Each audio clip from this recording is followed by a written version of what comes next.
এবার কোরবানি করতেছেন, গরু কত দিয়ে কিনবেন খেয়াল করছেন, অথচ আপনি জানেন যে সে কোরবানি করতে পারবে না। আমাদের আশেপাশে অনেক অস্বাবলম্বী লোকজন আছে যারা কোরবানি করতে পারবে না, যে কোরবানি করার সামর্থ্য রাখে না, কিংবা তারা বড় বড় ধরনের সমস্যায় আছে, কোনো ধরনের ব্যবসায় লস হয়েছে, কঠিন প্রবলেম আছে, কোরবানি করবে না, এটা আমরা জানি।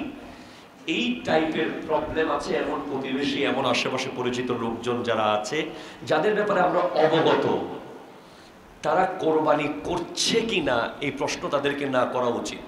তার অবস্থাটা নাই। হ্যাঁ, আপনার যদি খুব বেশি কিউরিসিটি থাকে, আপনি অন্য কারো কোনোভাবে যে জানতে পারেন, ডিরেক্টলি প্রশ্ন করলে, বিশেষ করে স্বাবলম্বী ব্যক্তিরা অস্বাবলম্বী ব্যক্তিকে যখন এই প্রশ্ন করে যে এবার কোরবানি করছেন কিনা, কত দিয়ে পশু কিনতেছেন, কোন হাট থেকে কিনবেন, তখন বেচারা বিব্রত বোধ করে, কারণ তার তো অবস্থা নাই। সেজন্য এই টাইপের প্রশ্ন করার আগে সামনের ব্যক্তিটার আদ্যপান্ত জানার দরকার, ঠিক কিনা কথা বলেন, এটা মাথায় রাখবেন।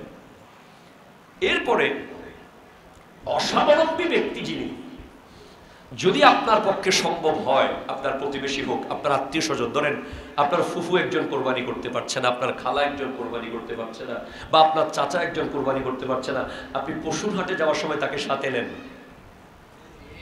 জোর করে নিয়ে যান, তাকে সাথে নিয়ে কোরবানির পশু তাকে সহ নিয়ে কিনেন, এমন ভাবে কিনবেন যেন মনে হয় যে এটা সে কিনতেছে।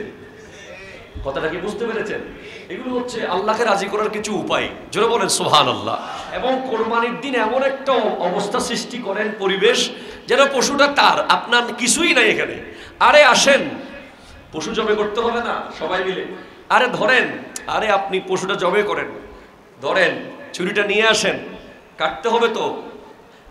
এইভাবে করে পরিবেশ তৈরি করবেন যেন গরিব মানুষটা বুঝতেই না পারে সে কোরবানি করে নাই, ঠিক কিনা কথা জোরে বলেন।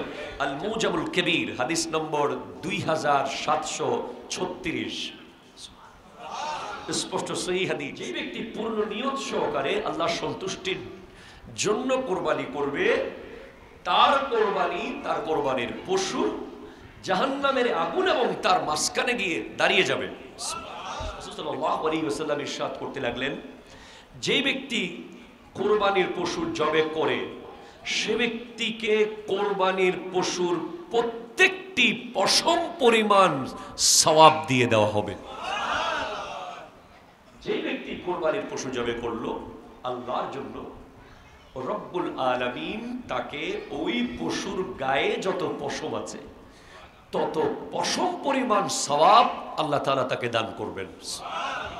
এই হাদিসটি এসেছে সুনান ইবনে মাজাহ, হাদিস নম্বর 3127।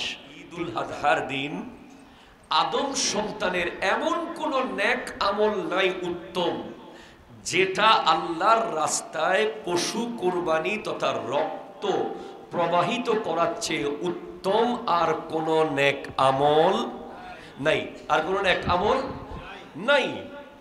অর্থাৎ ঈদুল আজহার দিন আপনি যে কোরবানির পশু জবে করলেন, সেখান থেকে যে রক্ত বের হলো, ওই যে রক্তটা প্রবাহিত হয়েছে, ওই প্রবাহিত রক্তের চেয়ে আর কোনো প্রিয় জিনিস, নেক জিনিস আল্লাহর কাছে নাই। নিশ্চয় কোরবানির পশু কিয়ামতের দিন তার শিং, লোম, খুর সহ উপস্থিত হয়ে যাবে। আপনি তো কোরবানির দিন পশুর শিং ফেলে দিয়েছেন, কোরবানি যখন করেছেন শিং কি বাসায় নিয়ে গেছেন? তারপরে খুর, পায়ের খুর আছে না, এটা গরম পানিতে আপনি দিয়ে খুরটা তো ফেলে দিয়েছেন। এরপরে আপনার মনে করেন লোম, চামড়ার সাথে লোম চলে গেছে, কিন্তু না, এটা আল্লাহ রিজার্ভ করে রেখে দিয়েছেন। এই খুর, এই লোম, এই শিং সহ কোরবানির পশু কিয়ামতের দিন ওই ব্যক্তির পাশে উপস্থিত হয়ে যাবে। আল্লাহু আকবার, জোরে বলেন। এবং কোরবানির রক্ত মাটিতে পড়ার আগেই আল্লাহ তাআলা সেই কোরবানি কবুল করে নেন, যদি সেটা শুধুমাত্র আল্লাহর জন্য হয়। জোরে বলেন সুবহানাল্লাহ। সুনান ইবনে মাজাহ, হাদিস নম্বর 3126।